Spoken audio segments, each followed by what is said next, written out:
അങ്ങനെ നമ്മൾ പെരിങ്ങോട്ടുശ്ശേരി കളത്തിലെത്തിയിട്ടുണ്ട് കേട്ടോ. കൊല്ലങ്കോട് പെരിങ്ങോട്ടുശ്ശേരി കളത്തിന്റെ മുൻവശത്താണ് ഇപ്പോൾ ഉള്ളത്. അപ്പോൾ കുറെ ആൾക്കാർ ഇവിടെ സഞ്ചാരികൾ എത്തിയിട്ടുണ്ട്. അവർ ഫോട്ടോഷൂട്ടും കാര്യങ്ങളൊക്കെ അപ്പുറത്തൊക്കെ നടക്കുന്നുണ്ട്. അപ്പോൾ ഞങ്ങളിപ്പോൾ ഏകദേശം കളത്തിന്റെ മുന്നിലാണ് ഉള്ളത്. എന്തായാലും ഒരു കിടിലൻ ആംബിയൻസ് ആണ് കേട്ടോ കളവും ആ ഒരു പരിസര പ്രദേശങ്ങളൊക്കെ കാണാൻ വേണ്ടിയിട്ട്.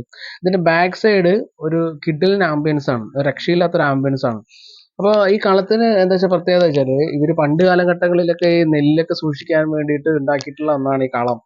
അപ്പോൾ പ്രത്യേകിച്ചും ഇത് കൃഷിയെ ആശ്രയിച്ച് ജീവിച്ചിരുന്ന ഒരു വിഭാഗം ആൾക്കാരാണ്. ഇപ്പോഴും കുറെ ആൾക്കാർ കൃഷി ചെയ്യുന്നുണ്ട് അവിടെ. കൊല്ലംകോടിന്റെ പ്രത്യേകത വെച്ചാൽ കൃഷി ആശ്രയിച്ച് ജീവിച്ചിരുന്ന ആൾക്കാരാണ്. അപ്പോൾ അവരാണ് ഇതുപോലെ കളമൊക്കെ നിർമ്മിച്ചുകൊണ്ട് കൃഷി ആവശ്യങ്ങൾക്ക് വേണ്ടി നെല്ലും കാര്യങ്ങളൊക്കെ ശേഖരിച്ച് വെക്കാൻ വേണ്ടിയിട്ട് ഇങ്ങനെ ഒരു കളം ഉണ്ടാക്കിയിട്ടുള്ളത്.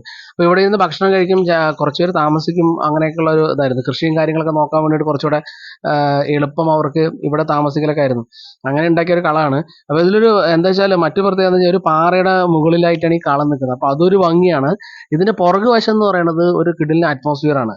അതായത് സീതാർകുണ്ടിന്റെയൊക്കെ ഒരു പരിസര പ്രദേശമായിട്ടാണ് ഇത് വരിക. അപ്പം ആ ബാക്ക് നോക്കുന്ന സമയത്തന്നെ നല്ല വലിയ മലനിരകളും അതിലൂടെ ഒഴുകി വരുന്ന വെള്ളച്ചാട്ടം ഒക്കെയാണ്. അപ്പോൾ മഴക്കാല സമയങ്ങളിൽ ഒരു കിടിലൻ ആംബിയൻസ് ആണ് ഇവിടെ വരുന്നത്. ഇതാണോ ഞാൻ കാണിച്ചുതരാം, ഇതിന്റെ ബാക്ക് സൈഡ് കാണിച്ചുതരാം. പൊളി വൈബ് എന്ന് പറഞ്ഞാൽ ഒരു പൊളി വൈബാണ്. ഇവിടെ നമ്മൾ നല്ല കാറ്റ് വീശുന്നുണ്ട്, അടിപൊളിയാണ്. ഇവിടെ ഈവനിങ് ടൈമൊക്കെ വന്ന് നിൽക്കാൻ വേണ്ടിയിട്ട് ഒരുപാട് ആൾക്കാർ വരുന്നുണ്ട്, ഫോട്ടോ എടുക്കുന്നുണ്ട്. പക്ഷെ കളം വൃത്തിയായിട്ട് അവർ സൂക്ഷിച്ചിട്ടുണ്ട്, കേടുപാടുകളൊന്നും ഇല്ലാതെ നല്ല രീതിയിൽ കളം സൂക്ഷിച്ചിട്ടുണ്ട്. അപ്പൊ നമുക്ക് കാണുമ്പോൾ തന്നെ ഒരു പ്രത്യേക ഫീലാണ്. ഇതാണ് ഇവിടുത്തെ ഒരു പ്രത്യേകത വെച്ചാൽ പ്രകൃതിയുടെ ഏറ്റവും വലിയൊരു അനുഗ്രഹം എന്ന് പറയുന്നത് ഈ ഒരു സ്ഥലങ്ങളും കാര്യങ്ങളൊക്കെ തന്നെയാണ്. നല്ല വൃത്തിയായിട്ട് അത് സൂക്ഷിച്ചിട്ടുണ്ട്. ഒരു മൊത്തം ഒരു പാറയാണ്. അപ്പൊ ഈ പാറയുടെ നടുവിലായിട്ടാണ് ഈ കളം ഉള്ളത്. കളത്തിന് ചുറ്റും വരുന്നത് കൃഷിയാണ്. അപ്പൊ ഇവിടെ നോക്കുന്ന സമയത്ത് നല്ല പച്ചപ്പ് നിറഞ്ഞിട്ടുള്ള നെൽപ്പാടങ്ങളും വയലുകളൊക്കെയാണ്. അപ്പൊ അതിന് പുറകിലായിട്ട് നമുക്ക് കാണാൻ പറ്റുന്നതെന്ന് വെച്ചാൽ വലിയ മലനിരകൾ, അതിലൂടെ ഒഴുകി വരുന്ന പലകപ്പാണ്ടിയും അതുപോലെ നിന്നുകൂറ്റിയൊക്കെ അങ്ങനെയൊക്കെയുള്ളൊരു വെള്ളച്ചാട്ടമാണ്. അതാണ് ഇതിന്റെ പേര്. അങ്ങനെയുള്ള വെള്ളച്ചാട്ടങ്ങളൊക്കെയാണ്. അപ്പോൾ ഞങ്ങൾ ജസ്റ്റ് ഒന്ന് ചുറ്റി നടന്നു വന്നതാണ്. ഇതിന്റെ ബാക്ക് സൈഡ് ഉണ്ടോ, ഞാൻ പറഞ്ഞില്ലേ കിടിലൻ വൈബാണെന്ന് പറഞ്ഞപ്പോൾ ബാക്ക് സൈഡ് ക്ലിയർ ആയിട്ട് കാണിച്ചു തരാം.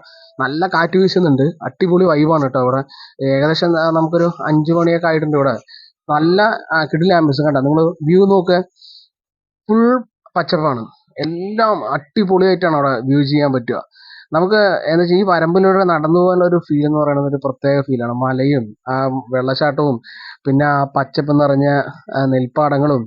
ഈ ഒരു ടൈമാണ്, ഈ ഒരു മഴ സമയത്താണ് നമ്മളിവിടെ വന്നിട്ടുണ്ട്. ഞാൻ കുറേ നേരം അവിടെ ഇരുന്നിട്ട് ആസ്വദിച്ചു. അപ്പോൾ എന്തായാലും എനിക്ക് ഇഷ്ടപ്പെട്ടു. നിങ്ങൾക്ക് ഇഷ്ടപ്പെട്ടെങ്കിൽ നിങ്ങളുടെ കമന്റുകളും അതുപോലെ നമ്മുടെ ചാനൽ സബ്സ്ക്രൈബ് ചെയ്യാത്ത വ്യക്തി സബ്സ്ക്രൈബ് ചെയ്യാം. ഒരു സമയത്തെങ്കിലും നിങ്ങളോട് ജസ്റ്റ് വരണം കേട്ടോ. അത്രയും കിടിലൻ ആംബിയൻസ്, പൊളി വൈബാണ്.